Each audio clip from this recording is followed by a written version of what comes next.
sure that magnetism is a big deal with UFOs. So we took a compass and made a poor man's magnetometer with it by shooting an IR beam through the compass, and there's a detector in the box. And whenever the compass, you set it up so the beam's blocked, and whenever something deviates the compass one way or the other, it completes the circuit, sets off an alarm, blinks a little light. And I'll be talking more about that later on. But let's call it that box. I'm not having a name like that. This thing. The Golf 3 sightings, that was the next thing I got into with back in '88 with Bruce McAbee, a guy named Bob Eckler, who was investigating at the time.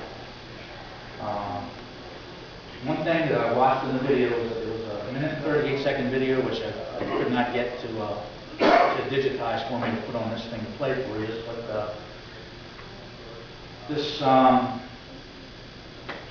Chinese lantern-looking thing flying around Gulf Breeze, Florida, whenever it would disappear, it seems like it was folding up on, not folding up on itself, but just shrinking to nothing and just gone. And then there's just nothing there.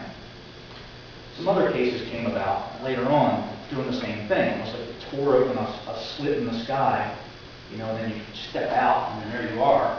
And then when you disappear, you just step back in a little at a time, and you're gone again. And that's kind of what these things were doing. And I even saw some video of up to like 8 of these things doing this. It would just show up like that. And once they were all there, they were all just disappeared the same way they came in. That was kind of interesting. I may actually be able to play that if something actually works. If this lets me do it. Let's give it a try. If it doesn't go, we'll just move on. By the way, while you're doing that, if I'm not mistaken, were you not also the investigator of the Bill Bean case? And the Bill Bean case. Yeah. I talked about the Bill Bean case this morning. The gentleman that had all of those photographs over his house that in my keynote, and I neglected to mention that our last speaker today was the MUFON investigator of the Bill Bean case. That's something else that he's done. And that was another case that was like started off as a UFO kind of a case, and then it went into the paranormal side of things. Absolutely. In a big way. And he was talking about writing a book back then. He's got 2 books now. He's got a sequel. Let's see, I'm trying to find the desktop on this darn thing without losing my place in the talk. Well, since you're looking at that, if I may add, Bill Bean, I met him a couple times, went out to dinner, and he did mention that he takes people out to fields, and he would actually sense that something is going to appear in the sky. And said, get your cameras ready.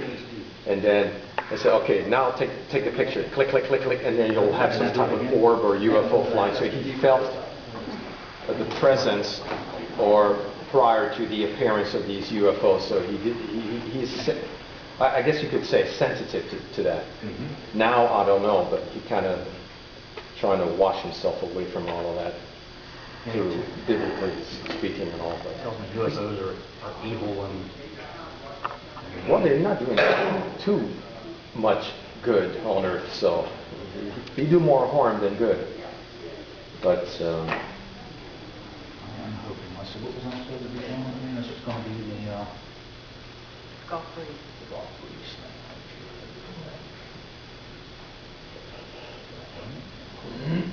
thing.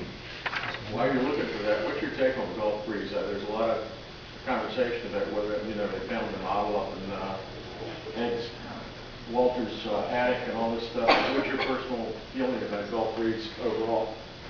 There's been a lot of videos since then. His home was vacant at the time, and the model that they found was only yay big, and it was made out of blueprints with date stamps on them after the sightings. So we're thinking it was planted there. Right. And the model represented what he had sketched, but not the actual what the pictures look like. They did not look like the actual pictures. And you'll see when some of the pictures come up, there's more than one craft there.